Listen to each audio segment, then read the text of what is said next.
చూస్ country delight, live better. ఇప్పుడే country delight యాప్ని download చేసుకోండి.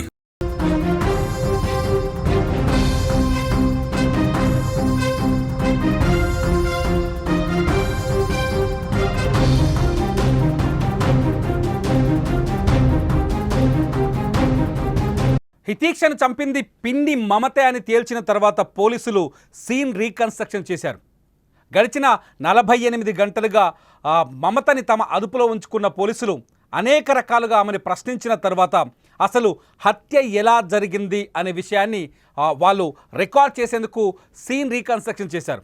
మమతకు సంబంధించిన పోలీస్ స్టేషన్లో ఉన్న విజువల్స్ మా దగ్గర ఉన్నాయి. ఒకసారి మీ స్క్రీన్ మీద చూడొచ్చు. పోలీసులు మమతని అదుపులోకి తీసుకొని సీన్ రీకన్స్ట్రక్షన్ చేయడానికి వెళుతున్న సందర్భంలో రికార్డు చేసిన వీడియోస్ ఇవి. జగిత్యాల పోలీసులు మమతని స్టేషన్ నుంచి బయటకు తీసుకొస్తున్నారు. ఈ మమతే బంగారు తల్లి హితీక్ష ప్రాణాలని బలి తీసుకుంది. తన సొంత అక్క కూతురు నవీన కూతురైన హితీక్ష గొంతు కోసింది. కట్టర్తో ఆ బంగారు తల్లి గొంతు కోసి ఏమీ తెలియని అమాయకురాలుగా ఆమె అక్క పక్కనే కూర్చొని బోరున విలపిస్తూ మహానటిలా నంగనాచిలా నటించింది. ఈ మమత విజువల్స్ ఇప్పుడు మీరు చూడొచ్చు. పోలీసుల అదుపులో ఉన్న మమత విజువల్స్.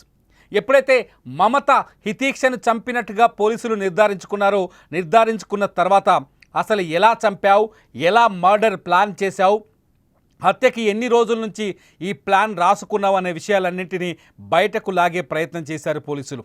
జగిత్యాల పోలీసుల విచారణలో మమత భయంకరమైన విషయాల్ని బయటపెట్టింది. మమత హితీక్షను చంపిన సీన్ రీకన్స్ట్రక్షన్ డీటెయిల్స్ తెలిస్తే మీరు కూడా కళ్ళ వెంట నీళ్ళు తెచ్చుకుంటారు. శనివారం సాయంత్రం హితీక్ష దారుణ హత్యకు గురైంది.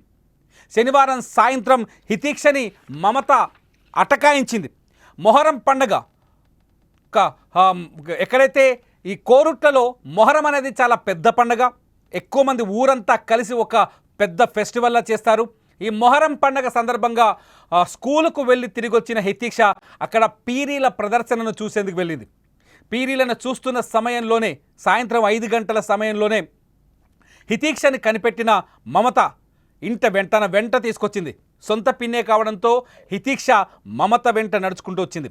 అక్కడి నుంచి తన వెంట తెచ్చుకున్న కట్టర్తో మమత హితీక్షని తీసుకొని తమ ఇంటికి ఎదురుగా ఉన్న మరో ఇంట్లోకి తీసుకెళ్ళింది. ఆ ఇంటికి తాళం వేసి ఉంది. ఆ ఇంటి యజమాని ఆ సమయంలో లేరు. బాత్రూంలో ఇంటి బయట ఉన్న వాష్రూమ్లోకి తీసుకెళ్ళి హితీక్ష నోరు మూసి వెంట తెచ్చుకున్న కట్టర్తో ఆ బంగారు తల్లి గొంతు కోసేసింది. గొంతు కోసి వెంట తెచ్చుకున్న కత్తితో కసిదీరా పొడిచాను అని మమత పోలీస్ కన్ఫెషన్లో స్పష్టం చేసినట్టుగా సమాచారం అందుతోంది. హితీక్షను చంపిన తర్వాత ఏమీ తెలియని నంగనాచిలా మళ్ళీ కొత్త నాటకాన్ని మొదలుపెట్టింది. ఈ సందర్భంలో హితీక్ష హత్యకు ముందు నువ్వెలా ఆలోచించావని పోలీసులు అడిగితే మమత ఇంకొక భయంకరమైన విషయం చెప్పింది. అసలు తను చంపాలనుకున్నది ఒరిజినల్గా హితీక్షను కాదు, హితీక్ష అన్న. ఈమె కంటే బంగారు తల్లి హితీక్ష కంటే 2 ఏళ్ళు పెద్దవాడు నవీన పెద్ద కొడుకు. అదే రాము నవీన పెద్ద కొడుకు. ఆ కొడుకుని చంపేయాలనుకుందంట. ఆ కొడుకును చంపితే తన అక్క జీవితాంతం బోరున విలపిస్తుంది, కన్నీరు మున్నూరై విలపిస్తుంది. ఆమె కన్నీరు విలపిస్తుంటే, ఆమె ఏడుస్తుంటే జీవితాంతం నేను చాలా సంతోషంగా ఆనందంగా ఉంటాను, ఆమెకు తీరని బాధ కలిగించినట్టు అవుతుంది అని భావించింది మమత. ఇదే విషయాన్ని పోలీసుల ముందు అంగీకరించినట్టుగా తెలుస్తోంది. తన అక్క మీద ఉన్న అసూయతోనే ఎవరో ఒకరిని ఏదో ఒకటి చేయాలన్న ఉద్దేశంతోనే హితీక్షను లాక్కొచ్చి బాత్రూంలోకి తీసుకెళ్ళి ఎదురింట్లో పొరుగింట్లో ఉన్న బాత్రూంలోకి తీసుకెళ్ళి చంపేసి రక్తపు మడుగులో హితీక్షను అక్కడే వదిలేసి తను హత్యకు వాడిన కట్టర్లు పట్టుకొని ఇంటికొచ్చిన మమత చీరపైన హితీక్ష రక్తపు మరకలు ఉండడంతో ఆ చీరను మార్చుకొని తన చేతిలో ఉన్న కట్టర్ని ఒక బ్యాగులో పెట్టుకొని అక్కడి నుంచి పంజాబీ డ్రెస్ వేసుకొని ఇప్పుడు ఆ రోజు నుంచి హత్య చేసిన నాటి నుంచి ఇప్పుడు మీరు కనిపిస్తున్న పోలీస్ జీపులో కానీ బయట ఆసుపత్రిలో ఆ రోజు రాత్రి మీరు చూసే 2 విజువల్స్లో ఒకటి రాత్రి ఆసుపత్రిలో ఉన్న విజువల్, హితీక్ష డెడ్ బాడీ దొరికిన సమయంలో ఉన్న విజువల్. అదే రోజు మమతను పట్టుకొచ్చారు ఇప్పుడు పోలీస్ స్టేషన్లో ఇవాళ రికార్డ్ చేసిన విజువల్స్. అదే డ్రెస్లో ఉంది గడిచిన 48 గంటలుగా మమత. ఈ మమత హితీక్షని తీసుకొచ్చి చీర మార్చుకొని ఆమెను చంపడానికి వాడిన బంగారు తల్లిని చంపడానికి వాడిన కట్టర్ని బ్యాగులో వేసుకొని ఒక ప్యాసింజర్ ఆటో తీసుకొని ఆ ఆటోలో మెయిన్ రోడ్ వరకు వెళ్ళిపోయింది. కోరుట్లలో ఉన్న జాతీయ రహదారి వరకు వెళ్ళిపోయింది.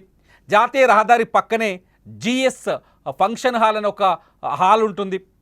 జిఎస్ ఫంక్షన్ హాల్ దగ్గరికి వెళ్ళి ఆ ఫంక్షన్ హాల్ వెనకాల ఒక వీధి ఉంటుంది, కొంత నిర్మానుష్యంగా ఉంటుంది ఆ వీధి. ఆ వీధిలో ఈ కత్తి కట్టర్ చీరతో కూడిన బ్యాగ్ని అక్కడ పడేసింది. ఆ తర్వాత మళ్ళీ ఏమీ తెలియనట్టుగానే ఇంటికి వచ్చేసింది ఆటోలో. మమత వచ్చేసరికే హితీక్ష మిస్సింగ్ అనే ప్రచారం జరుగుతుంది వీధిలో. తమ కాలనీలో హితీక్ష కనిపించట్లేదంటూ వాళ్ళ నాన్నమ్మ మమత అత్త లక్ష్మి మనవరాలు కోసం వెతుకుతోంది. పీరీల దగ్గరికి వెళ్ళింది, మొహరం పండగ దగ్గరికి వెళ్ళింది, పక్కింటోళ్ళని అడిగింది. హితీక్ష ఆ గల్లీలో చాలామందికి తెలుసు. హితీక్షని అందరూ ముద్దుగా పలకరించేవాళ్ళు, ముద్దుగా మాట్లాడేవాళ్ళు. 5 ఏళ్ల పాప కాబట్టి అందరూ తన ఇంటికి రాగానే ఆ బంగారు తల్లిని చాలా చక్కగా చూసుకునేవాళ్ళు. ఆ ఇళ్ళన్నీ వెతికింది హితీక్ష నానమ్మ లక్ష్మి. ఈ సమయంలో హితీక్ష తల్లి నవీన ఇంట్లో లేదు, ఏదో పని మీద కరీంనగర్ వెళ్ళినట్టుగా సమాచారం ఉంది. సో తల్లి లేని సమయం కావడంతో హితీక్ష ఈ హత్యకి పూనుకున్నట్టుగా అర్థమవుతోంది. హితీక్ష తల్లి వచ్చేలోపే ఈ హత్య చేయాలనుకుంది. హితీక్ష తల్లి వచ్చేలోపే మర్డర్ చేసింది. ఏమీ తెలియని నంగనాచిలా ఇంట్లో వచ్చి కూర్చుంది. ఎప్పుడైతే నాన్నమ్మ మనవరాలి కోసం వెతకడం మొదలైందో ఒక్కదానితో మొదలైన వెతుకులాట కాలనీ మొత్తం వచ్చేశారు. హితీక్ష కోసం ఆరా తీశారు. చీకటి పడే కొద్దీ హితీక్ష తల్లి కూడా నవీన ఇంటికొచ్చింది. కూతురు కనిపించకపోవడంతో బోరున విలపిస్తూ భయాందోళనకు గురైంది. భయాందోళన పెరగడం, చీకటి పడుతుండడంతో అర్థం కాని స్థితిలో పోలీసుల దగ్గరికి వెళ్లారు హితీక్ష కుటుంబ సభ్యులు.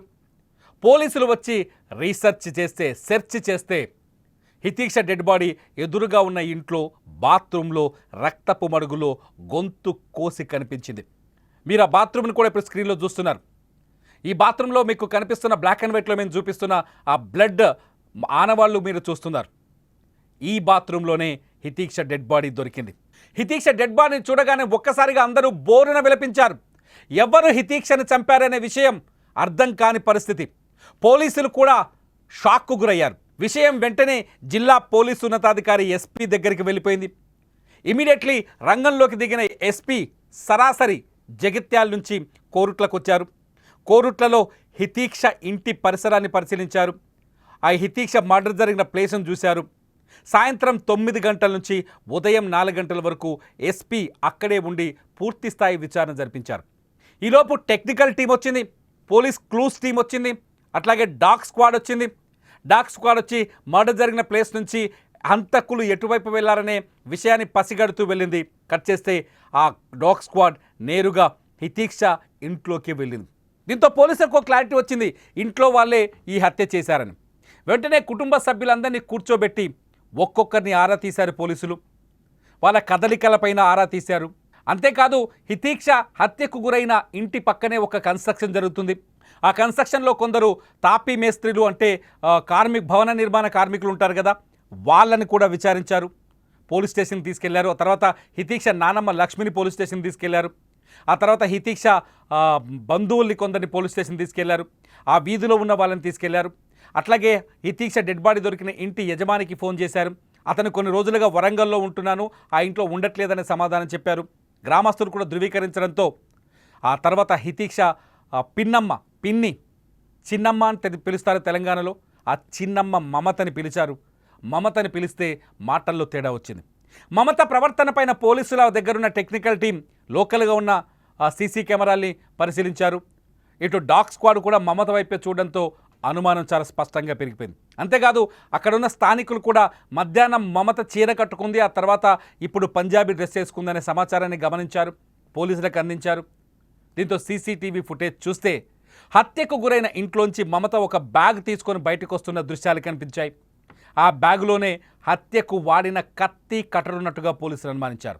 వెంటనే మమతని పోలీస్ స్టేషన్కి తీసుకెళ్లి ఆదివారం తెల్లవారుజామున 4 గంటల సమయంలో మమతని పోలీస్ స్టేషన్ తీసుకెళ్లి 4 తగిలిస్తే అసలు విషయాన్ని ఒప్పుకుంది మమత. నేనే మా అక్క కూతురు హితీక్షని చంపేశానని, కట్టర్తో గొంతు కోశాను, కత్తితో పొడిచాను అని చెప్పింది. తన అక్క పైన ఉన్న అసూయని భరించలేకపోయాను, ఇంట్లో తన అక్క నవీనకు అధిక ప్రాధాన్యత ఇవ్వడం, తనకి ప్రాధాన్యత లేకపోవడంతోనే ఈ హత్య చేసినట్టు ఒప్పుకున్నారు. ఇటు కుటుంబ సభ్యులు కూడా మమతని అదుపులోకి తీసుకోగానే ఆమె పైనున్న ఆరోపణలన్నింటినీ పోలీసులకు చెప్పారు.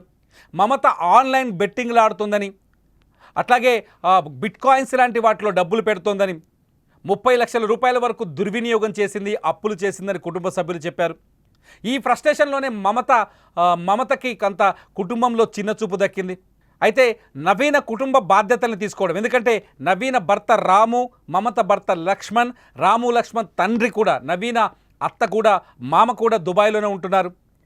హత్యోదంతం తెలియగానే నవీన భర్త రామ్ వచ్చాడు కానీ లక్ష్మణ్ రాలేదు. ఈలోపు మమత ఉన్న విషయాలన్నింటినీ బయటపెట్టింది. కుటుంబ సభ్యులు చెప్పిన మాటలు, మమత చెప్పిన మాటలు మ్యాచ్ అవ్వడంతో పోలీసులు ఒక నిర్ధారణకు వచ్చారు, హత్య మమతే చేసిందని. ఆ తర్వాత మీరు చూస్తున్నారు విజువల్స్లో మమతని సీన్ రీకన్స్ట్రక్షన్ కోసం పోలీస్ జీప్లో ఎక్కించుకొని ఆ కత్తి అసలు హత్య ఎలా జరిగిందనే విషయాన్ని రీకన్స్ట్రక్ట్ చేస్తూ వచ్చారు. మీరు చూసిన విజువల్స్లో చూడొచ్చు, మమత హత్య చేసిన ఇంటి దగ్గరకు వచ్చి హత్య చేసిన విధానాన్ని చెప్పి పోలీస్ స్టేషన్లోకి వెళుతున్న సీన్, పోలీస్ జీప్ ఎక్కుతున్న సీన్ చూడొచ్చు. పోలీస్ స్టేషన్ నుంచి బయటకు వస్తున్న సీన్ ఇది. మమత ఎలా చంపానో చాలా స్పష్టమైన వివరణ పోలీసులకు ఇచ్చినట్టుగా తెలుస్తుంది. టెక్నికల్ ఎవిడెన్స్ని కూడా పోలీసులు తీసుకున్నారు. మమత ఈ హత్య చేసినట్టుగా కొద్దిసేపటి క్రితమే నిర్ధారించినట్టు సమాచారం అందుతోంది. కేవలం అక్క మీద అసూయతోటే ఈ హత్య చేసిందని, అక్కకి ఇంట్లో గౌరవం ఎక్కువగా ఉండటం వల్ల ఈ హత్య చేసినట్టుగా మమత ఒప్పుకుందని పోలీసులు చెప్తున్నారు. నిజానికి మమత, ఆమె హితీక్ష తల్లి నవీన ఇద్దరు సొంత అక్క చెల్లెళ్ళ పిల్లలు. మమత తల్లి, నవీన తల్లి కూడా సొంత అక్క చెల్లెళ్ళు. వీళ్ళిద్దరూ రాము లక్ష్మణ్ అని హితీక్ష నాన్న, పిన్నాన్న, చిన్నాన్న, బాబాయ్ అంటాం కదా, వీళ్ళిద్దరూ కవల పిల్లలు. వాస్తవానికి వీళ్ళిద్దరిని పెళ్లి చేసుకున్నారు. రాము అట్లాగే లక్ష్మణ్ ఇద్దరు దుబాయ్లోనే ఉన్నారు. హితీక్ష హత్యోదంతం తర్వాత మమత ఫోన్లో కొన్ని ఫొటోస్ లభించాయని చెప్పారు పోలీసులు. మమత ఫోన్ కాల్ డేటా మొత్తం డెలీట్ అయినట్టుగా చెప్పారు. ఇదంతా చూస్తుంటే హత్య చేసిన విషయాన్ని దుబాయ్లో ఉన్న భర్తకు ముందుగానే మమత చెప్పిందేమో అనే అనుమానాలు కలుగుతున్నాయి పోలీసులకి. అందుకే లక్ష్మణ్ ఈ హత్య తర్వాత ఇంటికి రాలేకపోయాడు. నిజానికి రాము వచ్చాడు, రాము తండ్రి కూడా ఇక్కడికి వచ్చాడు, కానీ లక్ష్మణ్ రాలేకపోయాడు. అంటే భార్య ముందుగానే లక్ష్మణ్కి సమాచారం ఇచ్చిందనే ఒక చర్చ కూడా పోలీసుల దగ్గర జరుగుతుంది. ఈ పోలీసులు దీనిపైన ఇంకా వివరణ ఇవ్వాల్సి ఉంది. మొత్తానికి చాలా పకడ్బందీ ప్లాన్తో, చాలా క్రిమినల్ బ్రెయిన్తో, ఊహించని అసూయని మనసులో పెంచుకొని, కక్షని మనసులో పెంచుకొని బంగారు తల్లి హితీక్ష ప్రాణాలు బలి తీసుకుంది సొంత పిన్ని మమత. మమత ఇంత దారుణానికి ఒడిగడుతుందని ఎవ్వరూ ఊహించలేదు ఆ కుటుంబంలో. మనం కూడా మన పిల్లల్ని బంధువుల దగ్గర వదిలేస్తాం. మన రక్త సంబంధికుల ఇంట్లో ఉంచితే మనం ఎలా చూసుకుంటామో మన బంధువులు కూడా, మన రక్త సంబంధికులు, మన తమ్ముడు భార్యనో, నా తమ్ముడో, లేకపోతే నా చెల్లో అలాగే చూసుకుంటుందని నమ్ముతాం. ఎందుకంటే మన వాళ్ళు మన రక్తానికి హాని చెయ్యరు అని. కానీ మమత అలా ఆలోచించలేదు. తనకు దక్కని గౌరవాని కోసం, తనకంటే ఎక్కువ గౌరవాన్ని పొందుతున్న తన అక్క పైన అక్కసు తీర్చుకోవాలంటే ఆమె జీవితానికి కావలసినన్ని కన్నీళ్లు మిగిల్చాలనుకుంది. ఆ కన్నీళ్లు మిగిల్చడానికి ఆమెకున్న ఇద్దరి పిల్లల్లో ఎవరో ఒక్కరిని దారుణంగా చంపాలి అనుకుంది. అనుకున్నట్టుగానే హితీక్షని అట్టకాయించి అతి దారుణంగా చంపేసింది. ఇవాళ మమత జైల్లో ఉంది. ఇక్కడ ఒక గొప్ప విషయం చెప్పాలి. మమత ఇద్దరు కూతుర్లు ఇప్పుడు అనాథలుగా మారిపోయారు. ఆమె దుబాయ్లోనే ఉన్నాడు, రాలేదు లక్ష్మణ్. ఆమె తల్లి మమత పోలీస్ స్టేషన్లో ఉంది, వాళ్ళకి ఇద్దరు ఆడపిల్లలు ఉన్నారు. ఆ ఇద్దరు ఆడపిల్లలు ఇప్పుడు ఇంట్లో ఏడుస్తూ కనిపిస్తుంటే వాళ్ళని దగ్గరికి తీసుకుందెవరో తెలుసా? దారుణ హత్యకు గురైన, తన కూతురు దారుణ హత్యకు గురైంది కదా, ఆ హత్యకు గురైన రాము, హితీక్ష తండ్రి రాము దగ్గరికి తీసుకొని వాళ్ళని పట్టుకొని ఏడ్చాడని ఎక్కడున్న వాళ్ళు చెప్తుంటే నిజంగా కన్నీళ్ళు వస్తున్నాయి. మమతకు మనసు ఎలా వచ్చింది? తన కూతురు లాంటి బిడ్డని చంపాలనే ఆలోచన ఎలా వచ్చింది? వచ్చింది కత్తి పెట్టి ఆ పిల్ల గొంతు కోయాలనే ధైర్యం ఎలా వచ్చింది? ఆ చిన్నారి గొంతు కోస్తుంటే, ఆ చిన్నారి ఏడుస్తుంటే ఒక్క క్షణం బాధ అనిపించలేదా? ఆపలేకపోయిందా? ఇంత రాక్షసత్వం ఉందా మమత మనసులో? ఇంత రాక్షసులుగా ఉన్నాయా ఈ సమాజంలో మనుషులు? ఇంత పాశవికమైన హృదయాలతో జీవిస్తున్నామా? ఇంత దుర్మార్గమా? ఒక్కసారి ఆలోచించండి. ఎవరైనా నమ్ముతారా? సొంత బంధువుల్ని కూడా నమ్మే పరిస్థితి లేకుండా చేసింది మమత. మానవ సంబంధాల్ని మట్టి గరిపించింది. మానవత్వాన్ని తవ్వి పాతిపెట్టింది, తన కత్తితో గొంతు కోసింది. అన్యం పుణ్యం ఎరగని తన సొంత అక్క బిడ్డ ప్రాణాలు బలి తీసుకొని ఏం సాధించబోతుంది మమత? మమత లాంటి నిర్దయ కలిగిన బండరాయి లాంటి మనస్తత్వం ఉన్న ఈ మమత లాంటి క్రిమినల్కి ఎటువంటి శిక్ష పడాలి? మీరేం చెప్పాలనుకుంటారో చెప్పండి ఈ వీడియో కింద. మమత లాంటి క్రిమినల్ని ఎలా శిక్షించాలో మీరు చెప్పండి. చూస్తూనే ఉండండి హితీక్ష హత్యకు సంబంధించిన ప్రతి అప్డేట్ని సుమన్ టీవీ లైవ్, అలాగే సుమన్ టీవీ డిజిటల్ లైవ్లో.